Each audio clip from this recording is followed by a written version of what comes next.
Uh-oh. My eyes opened and I could see the sun behind the branches of the Christmas tree. I jumped up, folded my blanket inside my suitcase, hid it, and started running the 6 or 7 blocks down to the mission. I turned the corner and said, "Whew!" There were still people lined up waiting. I started walking along the line. The end was a lot farther away than I thought. The line turned all the way around 2 corners, then crossed over one street before I saw the last person. Shucks. I walked up to get behind him. He said, "Line closed. These here fools are the last ones." He point he pointed at these here folks are the last ones. He pointed at a man standing next to a woman who was carrying a baby. I said, "But sir, he said, "But nothing, lines closed. These here folks are the last ones." It was time to start lying. If I didn't get any food now, I'd have to steal something out of someone's garbage, or I wouldn't be able to eat until the mission opened for supper. I said, "Sir, The man raised his hand and said, "Look, kid, everybody's got a story and everybody knows the rules. The line closes at 7 o'clock. How's it fair to these people who've been here since 5 o'clock that you can sleep until," he looked at his wristwatch, "until 7:15, then come busting down here expecting to eat? You think you got some kind of special privilege just 'cause you're skinny and raggedy? Look in the line. There's lots of folks look just like you. You ain't the worst. Supper starts at 6 p.m. But you see how things is. If you plan on getting fed, you better be in line by 4. Now get out of here before I get rough with you." Shucks, being hungry for a whole day is about as bad as it can get. I said, "But—" He reached into his pocket and pulled something out that looked like a heavy black strap and slapped it across his hand. "Uh-oh, here we go again." He said, "That's it. No more talk. You opened your mouth one time too many. You rotten kids today don't listen to no one. But I'ma show you something that'll improve your hearing." He slapped the strap on his hand and started walking toward me. I was wrong when I said being hungry for a day is about as bad as it can get.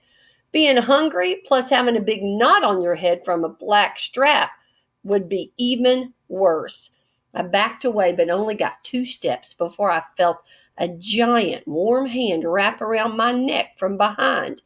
I looked up to see whose doggone hand was so doggone big and why they'd put it around my neck. A very tall, square shaped man in old blue overalls looked down at me and said, "Clarence, what took you so long?" I got ready to say, "My name's not Clarence, and please don't choke me, sir. I'll leave." But as soon as I opened my mouth, he gave my head a shake and said, "I told you to hurry back. Now, where you been?" He gave me a shove and said, "Get back in line with your mama."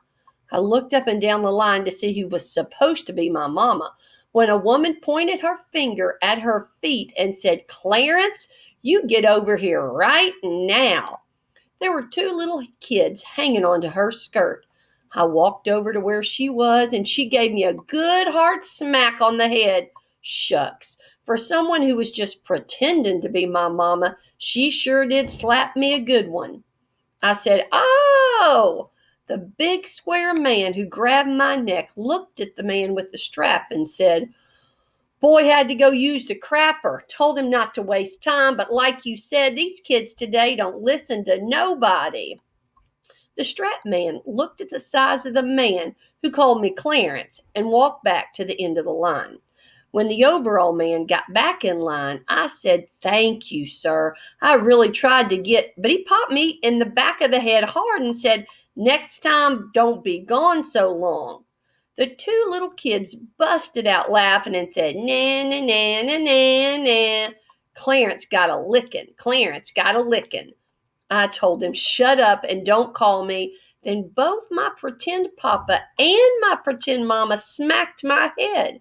She looked at the people direct behind us and said, "Mercy, when they get to be this age—" The people weren't too happy about me taking cuts in the line, But when they looked at how big my pretend daddy was, and they saw how hard him and my pretend mama were going upside my head, they decided they wouldn't say anything.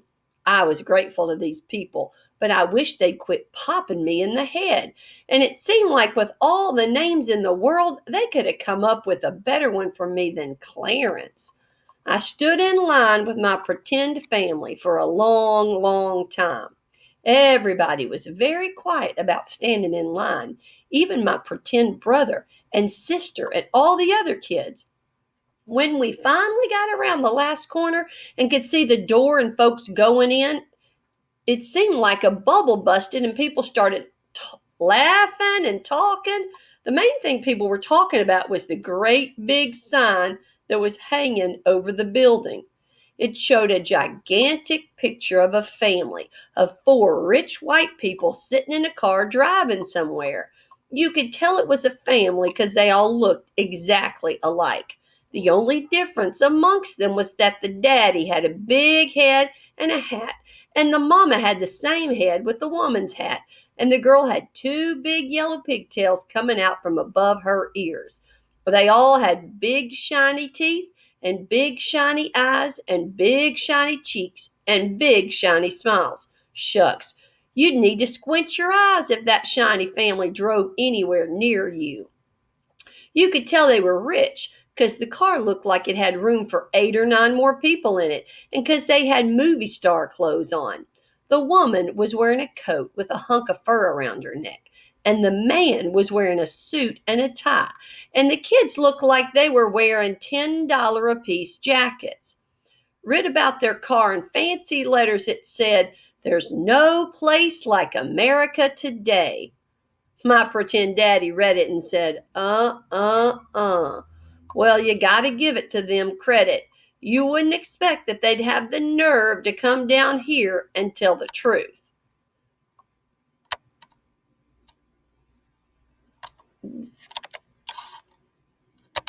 When we finally got into the building, it was worth the wait. The first thing you noticed when you got inside was how big the place was and how many people were in it and how quiet it was. The only sound you could hear was when someone scraped a spoon across the bottom of their bowl or pulled a chair in or put one back, or when the people in front of you dragged their feet on the floor moving up to where they were spooning out the food. After we'd picked up our spoons and bowls, a lady dug a big mess of oatmeal out of a giant pot and swooped it down into our bowls. She smiled and said, "I hope you enjoy." Me and my pretend family all said, "Thank you, ma'am." Then a man put 2 pieces of bread and an apple and a big glass of milk on your tray and said, "Please read the signs to your children. Thank you." We all said, "Thank you, sir." Then we walked past some signs someone had stuck up on the wall.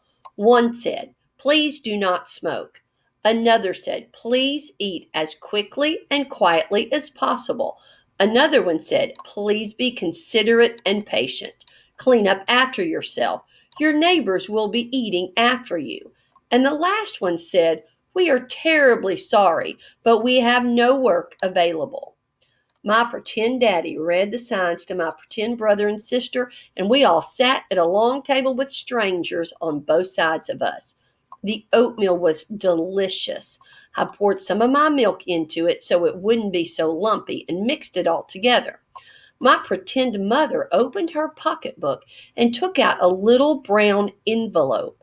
She reached inside of it and sprinkled something on my pretend brother and sister's oatmeal, then said to them, "I know that's not as much as you normally get, but I wanted to ask you if you minded sharing some with Clarence." They pouted and gave me a couple of dirty looks. My pretend mother said, "Good," and emptied the rest of the envelope over my oatmeal. Brown sugar! Shucks, I didn't even mind them calling me Clarence anymore. I said, "Thank you, Mama, ma'am." She and my pretend daddy laughed, and he said, "It took you long enough to catch on, Clarence." He acted like he was going to smack me again, but he didn't. After we'd finished all our food, we put our bowls up and thanked my pretend family again. I asked them, "Are you going to be coming back for supper?" My pretend mama said, "No, dear, we only come here mornings, but you make sure you get here plenty early. You hear?"